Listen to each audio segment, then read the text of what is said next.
All right, let's continue on. In the next series of videos, we're going to highlight some important aspects of the Speech 2 assignment.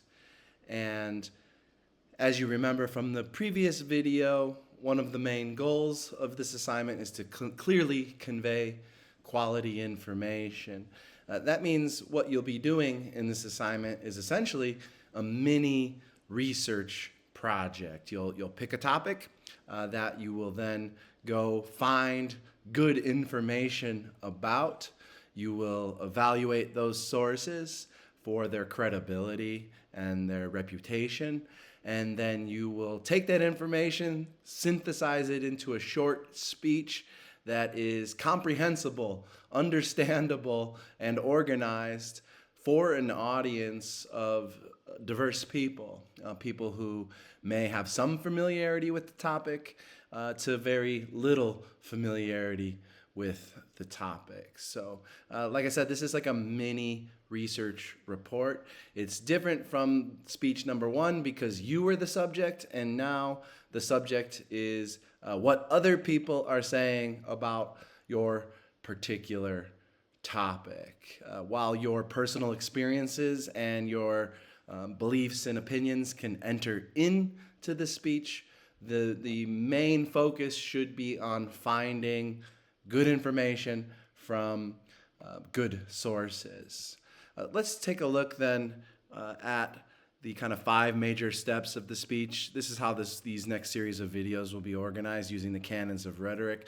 The first stage of speechcraft is the invention stage. That's where you assess your constraints, your situation, you consider your audience and your purpose, and you gather, you brainstorm, you begin your initial research, and you decide what are all the possible things that I might say in the speech. Your purpose, different from speech number 1, is of course to inform your audience, and I've narrowed your focus to a specific topic area of creativity, art, and aesthetics. So your topics, all of them should be about a specific person, place, object, event, concept, or process that's directly related to creativity, arts, and aesthetics. And we'll take a closer look at each of those ideas, creativity, art, and aesthetics. But I just want to say right now, you want to narrow your focus to something very, very particular, a single person, a single place, and so forth. So the more narrow your focus, the better for this short speech. For your topic selection, you want to start, of course, with your own self, with your own interests. And so you would be doing yourself a favor if you chose something that at the very least you're curious about, you want to learn about, something that you're interested in so that you'll be more motivated to work on this assignment and driven to kind of discover some interesting information. If you don't have to be an expert, this doesn't mean you have to have any experience with the topic, but you need to have a curiosity, a passion to discover some information about this topic, to learn about the topic. From there, you might consider the audience. You should consider topics that you think the audience might find to be new. You might consider topics that the audience finds to be relevant or related to their life, or perhaps related to important current events that they should be aware of.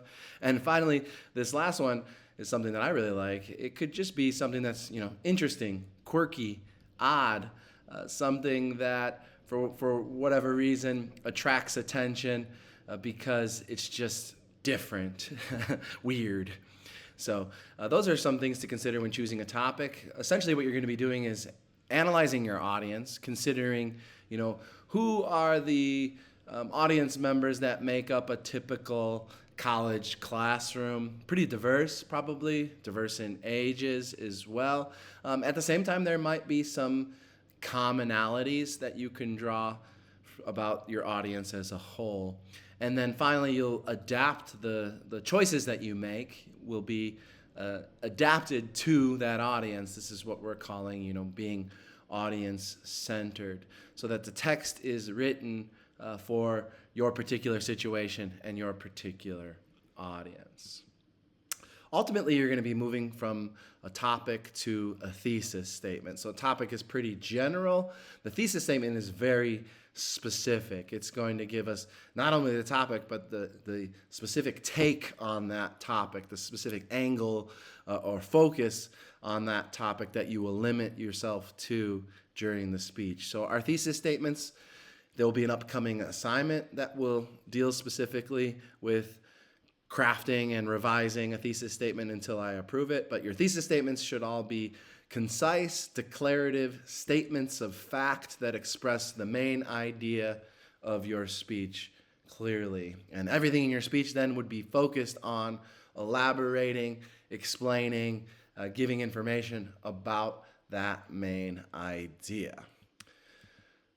On this page, I want to talk a little bit about the three ideas of art, aesthetics, and creativity.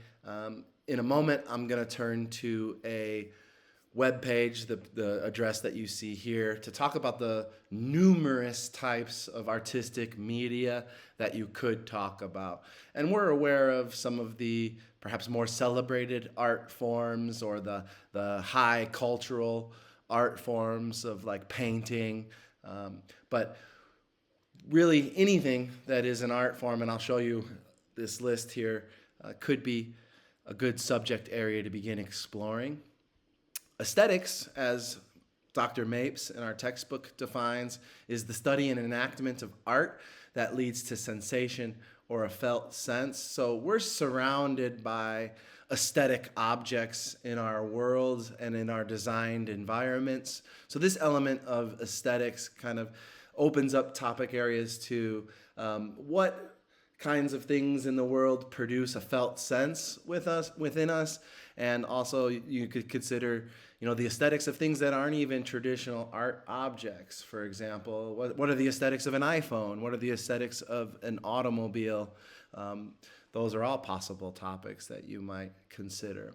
And then finally, creativity, defined as the use of the imagination, or original ideas, especially in the production of artistic works, but really in the production of anything new. So this opens it up to all kinds of innovation, inventions, new ideas that are themselves creative. So I've narrowed the focus for you, but it still gives you lots of different options. So let's take a look again. I was going to mention, I got to leave this slideshow. I was mentioning that you'll have in, I think it's not like basically the next page in the modules, this page, links and resources for researching speech number 2. It's reminding that you should do some initial researching and reading to discover a topic. So I wouldn't just hatch it completely out of your brain. Go see what people are writing about and let what people are writing about guide the choices that you're making. And I want to show you this first link here under sources of inspiration on art. But you can also, read the rest of this, check out the rest of this. It's a very helpful page. Here's that link that I was talking about, and it's going to give you 40 examples of art forms. So, just scroll through this, and if anything jumps out at you, dig deeper into it. Narrow your focus, see what you can find within each one of these subject areas, and it goes on and on and on. And you can also click over here on these links over on the side, and hopefully this will get you going and thinking about things to explore that you can also ultimately narrow into a focused and specific main idea or thesis statement. We'll come back to this preliminary bibliography in a second, but let's jump back into our slideshow. So you have a lot of options before you. Do some reading to help discover and ultimately narrow your focus. You're going to need to find some supporting materials for this speech, and they need to be reputable, credible. We'll call them primary or secondary source information, and there'll be an upcoming lecture video that will help you determine what you're dealing with and to evaluate its credibility. Outside sources, basically I'm just saying not you. So if you are a dancer and you're talking about dance, you won't count as one of the minimum of three sources that you need to use and cite in your speech. So outside means not you. And this is the minimum. You can get more. I would expect, 3, 4, 5, maybe 6. After 6, it starts to get a little cumbersome for this short speech. In an upcoming resource, you'll have links to the CSN library, and I highly recommend that you use the CSN library. Remember, we've said that sources like ChatGPT are not reputable sources. They can get you started, point you in the right direction, maybe help you find reputable sources, but don't use them to pull information from and put it right into your speech or to compose any text of your speech. The CSN library, is where robots can't go. It'll give you access to databases that require paid subscriptions that you're paying with your student fees. So I highly recommend that you at least give the CSN library databases a try, and there'll be some more information about how to search those. And then this last one, topic, idea, and discussion research page, is what I just showed you. It'll be coming up in an upcoming module page. Preliminary bibliography, as you're gathering your sources and you're selecting which ones you want to spend some time reading, then you might want to take notes as you're going, and that's what's called a preliminary bibliography. Here's what it might look like. For example, let's say I was, reading this source on Dada, which is an art movement, and in particular about Hugo Ball, who made sound poetry and was one of the founders of Dada art. I would probably want to start by just creating right away an in-text citation that you see. We're using MLA 9th edition, and that's what this is here. And then other things you might do in your preliminary bibliography that could be useful to you later and allow you to kind of track your research so you don't have to go scrambling at the last minute to kind of piece together and remember where particular things came from. You might summarize the article in your own words or summarize each section of the article in your own words. And, you should make note of the page numbers of the particular part of the articles that you're summarizing, because that could be helpful for you when you're doing in-text citations later.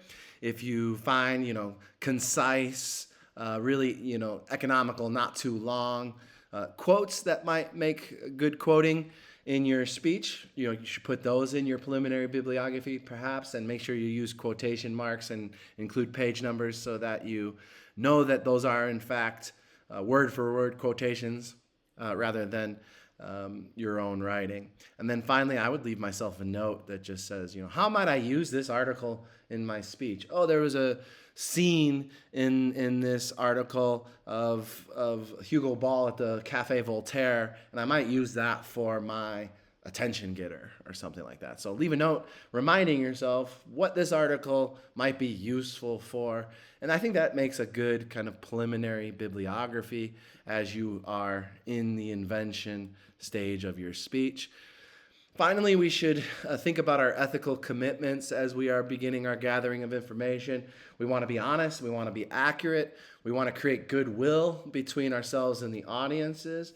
That means doing citational practices, crediting the sources of our information, making those sources available to our audiences orally by saying where our information is coming from during our speech, and a commitment to originality, right? So that all the things that aren't being credited to other sources should be your own original thoughts, your own original writing.